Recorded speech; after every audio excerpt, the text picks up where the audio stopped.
बार खुश आमदीद। स्कर्दू से हमारी रवानगी अपने वक्त मुकर्ररा पर हुई। इस वक्त हम क्लाइंब करें इंशाल्लाह। आज हम क्रूज़ करेंगे 28,500 फुट की बुलंदी पर। हमारी ज़मीनी रफ्तार तकरीबन 800 किलोमीटर फी घंटा होगी। इस रफ्तार से इंशाल्लाह इस्लामाबाद हमारी आमद 11:50 पर मुतवक्किल है। रास्ते का मौसम, इस्लामाबाद का मौसम साफ है।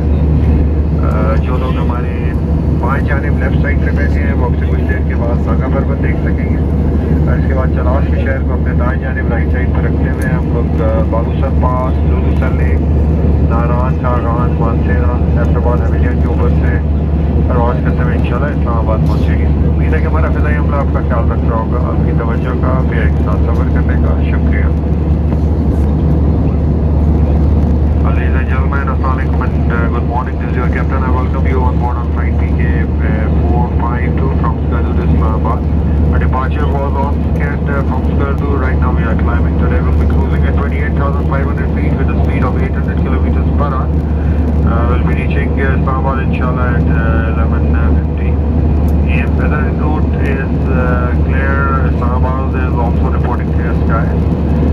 People sitting on our left side will be able to see Naga Parvat after a minute or so. After that, keeping Chalas on our right, we'll be flying over